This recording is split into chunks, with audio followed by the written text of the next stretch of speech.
Date date एक और बार बोलो। 25 अगस्त 2022। टॉपिक कौन सा चल रहा है अपना? ट्रायंगल। ट्रायंगल ट्रायंगल टॉपिक चल रहा है। और उसके बाद आज अपन पढ़ेंगे, आज किसकी क्लास? 5th, ठीक है ना, 5th क्लास। और एक्सरसाइज 7.2 डिस्कस करेंगे। 7.2 की इंट्रोडक्शन है, मतलब बेसिक है 7.2 का, ठीक है। अच्छा, अब अपन थोड़ा सा, अपन ने अभी तक क्या देख लिया? अपन ने देखा कि दो ट्रायंगलों को मेन आपस में अपन को क्या प्रूव करना है? कॉन्ग्रुएंट प्रूव करना है। और कॉन्ग्रुएंट प्रूव करने के लिए अपने पास कितने क्राइटेरिया है? 5, ठीक है ना, 5 क्राइटेरिया है। 5 क्राइटेरिया है। साइड एंगल साइड, दूसरा अपन ने देखा था एंगल साइड एंगल, तीसरा एंगल एंगल साइड, चौथा साइड साइड साइड, और पांचवा right angle hypotenuse side congruence की तरफ। और इसी से अपन ने पूरे ट्रायंगलों को क्या करा था? अपन ने कॉन्ग्रुएंट प्रूव करा था, ठीक है ना। अब इसी में एक कदम और आगे बढ़ने जा रहे हैं। ये एक अपने पास ट्रायंगल है, राइट। ये अपने पास एक ट्रायंगल है ABC। किसी भी ट्रायंगल की अगर तीनों साइड की लेंथ सेम हो तो उसे क्या बोलते हैं? हाँ, मान लेते हैं इसकी साइड 10 सेंटीमीटर, इसकी भी साइड 10 सेंटीमीटर, इसकी भी साइड 10 सेंटीमीटर। तो ये जब तीनों साइड इक्वल हो जाए तो उसे अपन क्या बोलते हैं? Equilateral triangle, right. Equi means equal, और लेटरल मतलब साइड, इक्वल साइड। कोई डाउट इसमें? Equilateral triangle. अब एक ट्रायंगल है जिसकी ये दो साइड्स आपस में इक्वल है, ABC, राइट। तीनों साइड ना इक्वल हो के दो साइड इक्वल है। सपोज कर लेते ये 7 सेंटीमीटर है, तो ये भी 7 सेंटीमीटर है, और ये 5 सेंटीमीटर है, राइट। तो जिस ट्रायंगल की तीनों साइड इक्वल होती है उसे इक्विलैटरल ट्रायंगल बोलते हैं, और जिस ट्रायंगल की दो साइड इक्वल होती है उसे क्या बोलते हैं? आइसोसेलेस ट्रायंगल, ठीक है ना, उसे क्या बोलते हैं? Isosceles triangle. और जिस ट्रायंगल की तीनों साइड डिफरेंट हो, स्केलिन ट्रायंगल, राइट। चलो, वेरी गुड। आपको मालूम है 3 सेंटीमीटर, 5 सेंटीमीटर और 10 सेंटीमीटर मालूम है, बहुत अच्छी बात है। मुझे लगा नहीं मालूम है, इसीलिए ये मैंने बेसिक बताया। तो अब अपन जरा इस इक्विलैटरल ट्रायंगल पे कंसंट्रेट करेंगे।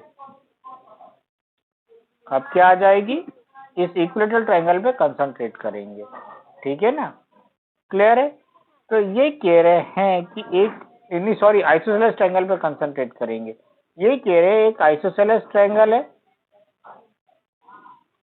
आइसोसेलेस ट्रायंगल मतलब जिसकी दो साइड की लेंथ इक्वल होती है,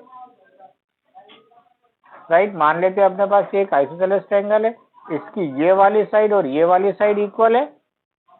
तो ये कह रहे हैं जो इक्वल साइड के अपोजिट एंगल होगा। अब इस साइड के अपोजिट एंगल कौन सा होगा? देखो, इस साइड के अपोजिट एंगल ये वाला होगा। इस साइड से तो लगा ये एंगल अपोजिट नहीं होगा, इस साइड से लगा ये एंगल अपोजिट नहीं होगा, इस साइड से लगा यही एंगल अपोजिट होगा। इक्वल साइड के जो अपोजिट एंगल होगा और इस साइड का अपोजिट जो एंगल होगा ये वाला एंगल होगा। इक्वल साइड के जो अपोजिट एंगल होगा वो भी इक्वल होगा। नहीं आया समझ में? मतलब ये एंगल और ये एंगल भी आपस में क्या होंगे? इक्वल होंगे। और इसको थोड़ा समझने की कोशिश करते हैं। अपने पास सपोज कर लेते ये एक ट्रायंगल है, ठीक है ना, PQR। इसमें ये वाली साइड और ये वाली साइड इक्वल है, तो भी आइसोसेलेस कहलाएगा। तो इसका अपोजिट एंगल ये होगा और इसका अपोजिट एंगल ये होगा। ये कह रहे ये दोनों एंगल भी इक्वल होंगे, ठीक है ना। एक और बार और समझने की कोशिश कर लेते। सपोज कर लेते ये एक आइसोसेलेस ट्रायंगल है जिसमें ये साइड और ये साइड इक्वल है, राइट। तो इस साइड का अपोजिट एंगल ये होगा और इस साइड का अपोजिट एंगल ये होगा, तो कह रहे ये दोनों एंगल भी आपस में क्या होंगे, इक्वल होंगे, राइट। यही कह रही है थ्योरम 7.2, थ्योरम 7.2, राइट। क्या कह रही है, angle opposite to equal sides, angles opposite to equal sides of an isosceles triangle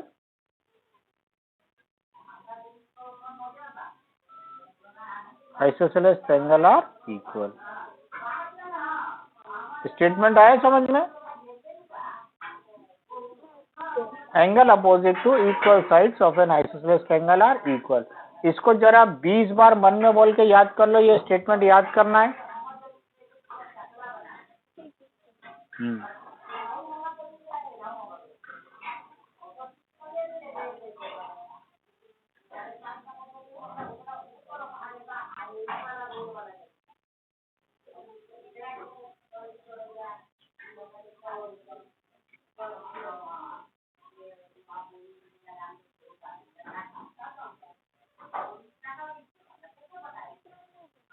हो गया ये, क्योंकि हर जगह ये रीजन लिखना पड़ेगा, घर में भी इसको 30-30, 40-40 बार लिख के याद करना है।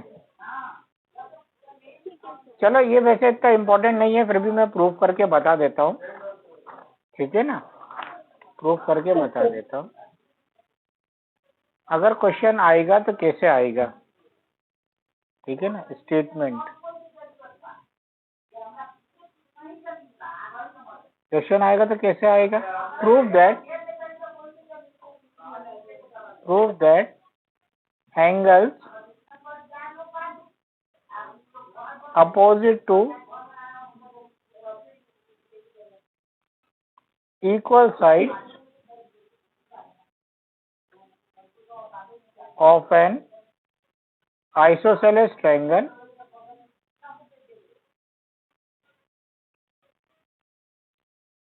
are equal। ठीक है ना, कोई डाउट। अब एक आइसोसेलेस ट्रायंगल बना लेते हैं, ए बी सी, G1 लिख लेते हैं, ठीक है ना, G1 लिख लेते हैं। कायदे से तो ये डायग्राम इसके नीचे आना चाहिए, यहाँ पे उसके नीचे से G1 लिखना चाहिए, लेकिन क्या है थोड़ा डायग्राम दिखे इसीलिए मैंने ऐसा बनाया है, ठीक है ना, right. A B C is an isosceles triangle,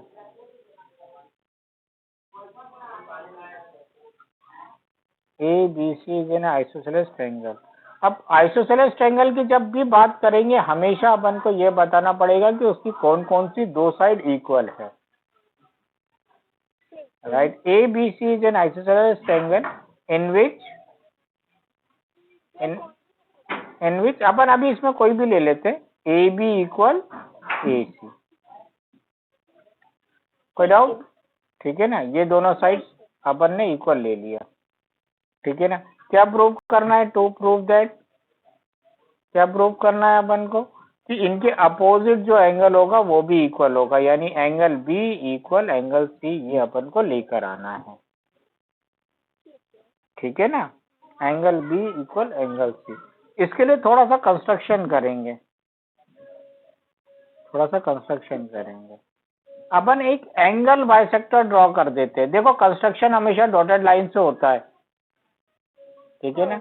इस एंगल को दो इक्वल पार्ट्स में डिवाइड करने वाली लाइन अपन यहाँ पे बना लेते हैं, ठीक है। इसको मैं एंगल 1 नाम दे दूं, इसको मैं एंगल 2 नाम दे दूं, और ये एंगल बाइसेक्टर बीसी को किस पॉइंट पे इंटरसेक्ट कर रहा है, डी पर, right. Draw an angle bisector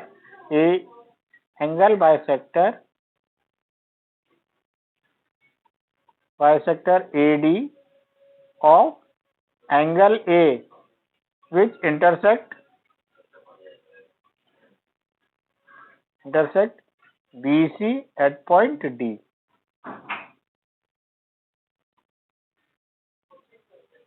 कोई डाउट? देखो ये क्या है एंगल, ये देखो डॉटेड लाइन इस डायग्राम में अपन को क्या बताएगी कि ये जो है अपना कंस्ट्रक्शन है, अपन ने अपनी तरफ से बनाया है, राइट। तो इसका मतलब क्या हो गया, इसका मतलब ED एंगल बाइसेक्टर है एंगल ए का, तो एंगल 1 और एंगल 2 इक्वल होंगे। ठीक है, चलो अब प्रूव करें। देखो ये एंगल इस एंगल के इक्वल है, एक ये ट्रायंगल ले लो ये वाला, और एक ये वाला ट्रायंगल ले लो, ये साइड इस साइड के इक्वल है, ये गिवन देके रखा है, ये एंगल इस एंगल के इक्वल है, बाय कंस्ट्रक्शन अपन ने बनाया है, और ये साइड दोनों ट्रायंगल में कॉमन है। तो साइड एंगल साइड से दोनों ट्रायंगल पहले कॉन्ग्रुएंट हो गए। जैसे ये दोनों ट्रायंगल कॉन्ग्रुएंट होंगे, CPCT से ये दोनों एंगल इक्वल हो जाएंगे। हो गया प्रूफ? चलो अब मैं लिखता हूँ, यहाँ पे बना देता हूँ मैं डायग्राम फिर से एक और बार, ताकि अपन को समझने में आसानी हो। ठीक है ना, ABC और ये अपना एंगल बाइसेक्टर है। एंगल 1 एंगल 2 ये दोनों इक्वल देके रखा है, राइट। अब देखो proof, in triangle ABD and triangle ACD। ठीक है, पहला पॉइंट AB किसके इक्वल है, AC के, ये गिवन देके रखा है कि आइसोसेलेस ट्रायंगल है, तो आइसोसेलेस ट्रायंगल में ये दोनों साइड इक्वल है। दूसरा पॉइंट एंगल 1 इक्वल एंगल 2, ये अपन ने खुद बनाया है बाय कंस्ट्रक्शन, राइट। तीसरा पॉइंट AD किसके इक्वल है, AD के, क्योंकि ये दोनों ट्रायंगल में कॉमन साइड है, common side in both triangle. अब जैसे ही साइड एंगल साइड से दोनों ट्रायंगल क्या हो गए, कॉन्ग्रुएंट हो गए। देखो यहाँ पर भी वही सीक्वेंस लिखा है अपन ने, side angle side, therefore triangle ABD is congruent to triangle ACD। कैसे? By side angle side. जैसे ये दोनों ट्रायंगल कॉन्ग्रुएंट होंगे, इनके रिमेनिंग करस्पॉन्डिंग साइड्स और करस्पॉन्डिंग एंगल भी इक्वल होंगे। हाँ, तो देखो ये साइड कॉमन है, इसके सामने वाला एंगल ये साइड कॉमन है, इसके सामने वाला एंगल ये दोनों इनके करस्पॉन्डिंग एंगल कहलाएंगे। तो therefore angle B equal angle C, कैसे? By CPCT। इसी को अपन CPCT बोलते हैं, corresponding part of congruent triangle. ये हो गया प्रूफ। चलो इसका एक कन्वर्स भी है, पहले ये लिख लो, फिर चाहो तो कन्वर्स भी मैं बता देता हूँ।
अब जो नेक्स्ट थ्योरम है वो इसी का कन्वर्स है। कन्वर्स मतलब उल्टा। अब ऐसा नहीं 6 का उल्टा 9, ऐसा कन्वर्स नहीं है, ठीक है ना। ठीक है, ऐसा कन्वर्स नहीं है। ये कह रहे हैं अगर किसी ट्रायंगल में दो एंगल इक्वल हैं, पहले क्या दिया था, दो साइड,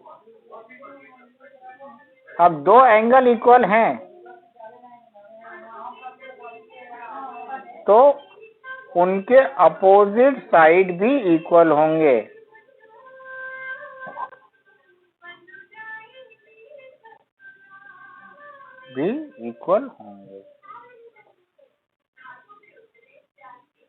अब दोनों में मैं अंतर बता देता हूं, पहले ये लिख लो।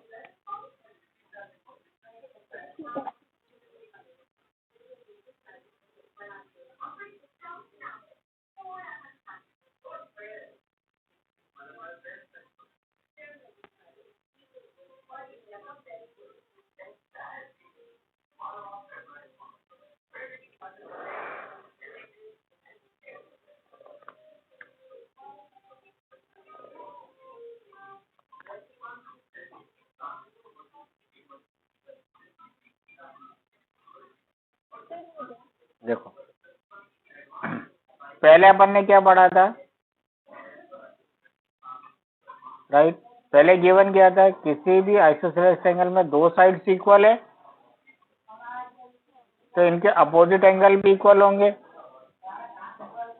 अब ये क्या कह रहे हैं, किसी भी ट्रायंगल के अगर दो एंगल इक्वल हैं तो इनके अपोजिट साइड भी क्या होंगी, इक्वल होंगी। अंतर समझ में आया दोनों में? इसमें दो साइड इक्वल दिए थे तो एंगल इक्वल हो गए थे, इसमें दो एंगल इक्वल हैं तो साइड्स इक्वल हो जाएंगी। अंतर आया दोनों समझ में? अच्छा, मैं कन्वर्स का थ्योरम 7.3 लिख दे रहा हूं। क्या बोल रहे हैं, द साइड अपोजिट टू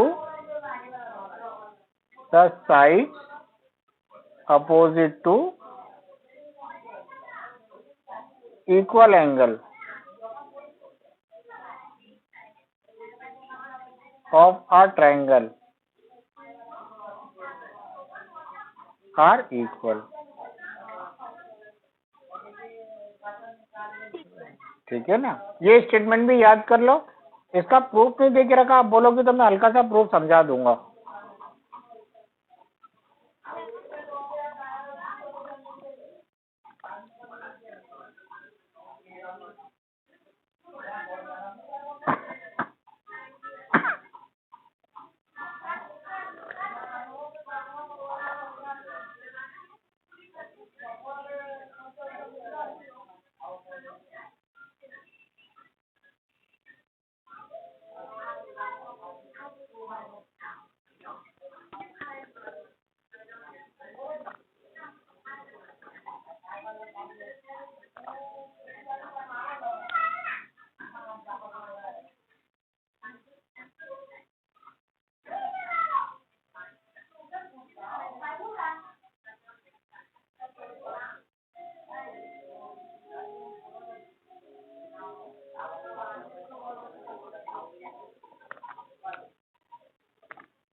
याद कर लिया? चलो एक आध दो क्वेश्चन डिस्कस कर लेते, लिखेंगे नहीं, खाली डिस्कस कर लेंगे।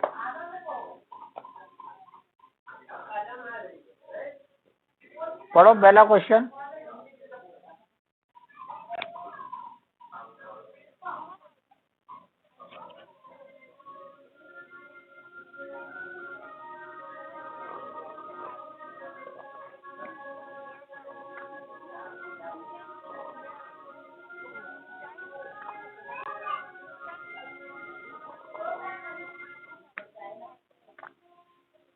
कुछ समझ में आया?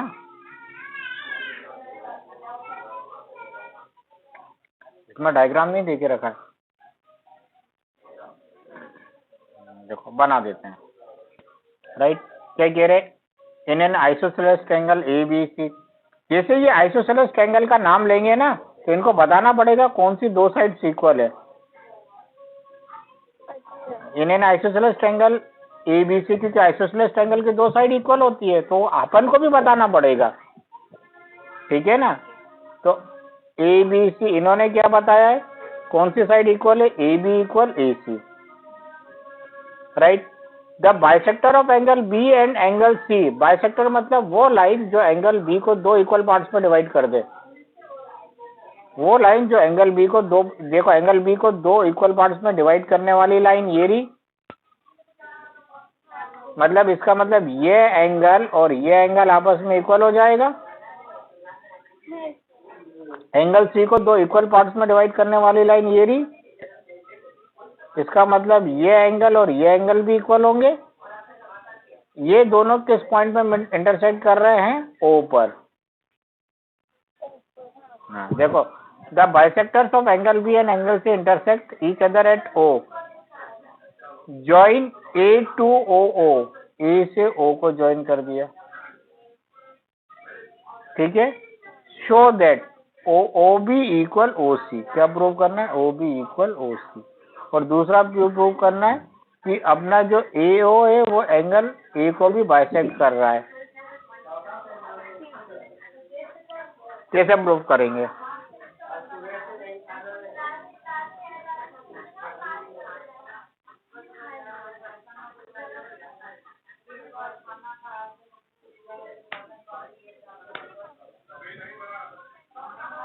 हाँ कैसे कौन कौन प्रूव करेंगे ट्रायंगल को,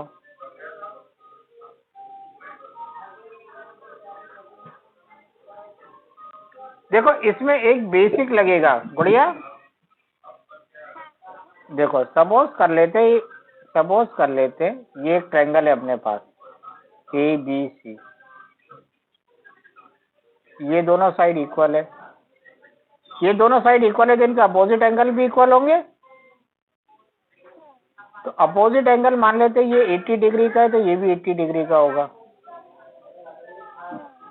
मतलब angle B equal angle C, इसका मतलब ये भी 80 डिग्री का है तो ये भी 80 डिग्री का होगा। दोनों को 1/2 से मल्टीप्लाई कर दें, 1/2 इंटू 80 इक्वल 1/2 इंटू 80, तो कितना का हो जाएगा, 40 इक्वल 40। कोई डाउट इसमें? कहने का मतलब अगर दो एंगल इक्वल है तो इनके हाफ भी इक्वल होंगे। राइट, ये बहुत सारी जगह ये पॉइंट लगेगा, दो एंगल इक्वल है तो इनके हाफ भी इक्वल होंगे, ठीक है ना। अब देखो पहला पॉइंट ए बी सी एक राइट एंगल ट्रायंगल है, वो आइसोसेलेस ट्रायंगल है। राइट, इसमें ये दोनों साइड्स इक्वल है तो angle opposite to equal sides of an isosceles triangle are equal, angle B equal angle C हो जाएगा।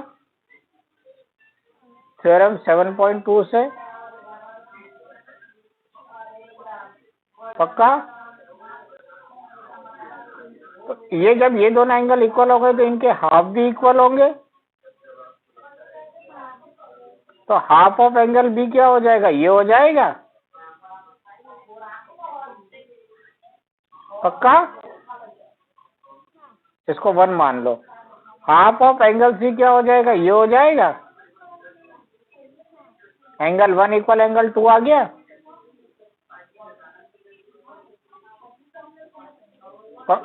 आ गया एंगल 1 इक्वल एंगल 2। अब इस ट्रायंगल में आ जाओ बी ओ सी, बी ओ सी, इसमें देखो ये एंगल 1 और एंगल 2 इक्वल है तो इनके अपोजिट साइड भी इक्वल होंगे, थ्योरम 7.3 से। आ गया पहला प्रूफ,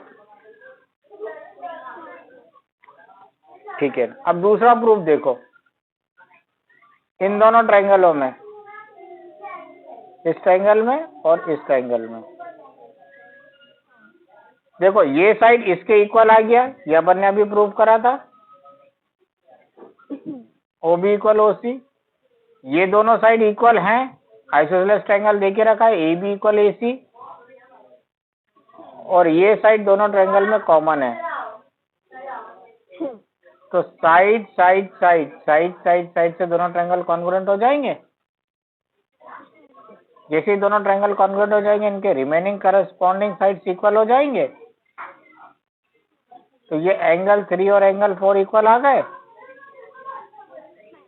तो जैसे एंगल 3 एंगल 4 इक्वल आ गए, इसका मतलब AO इस एंगल ए को बाइसेक्ट कर रहा है। नहीं आया समझ में? आ गया पक्का? चलो ठीक है, खाली मैंने समझा दिया, कल अपन इसको थोड़ा लिख लेंगे। मुश्किल नहीं है, थोड़ा सा अपन को अपना दिमाग भी यूज करना है।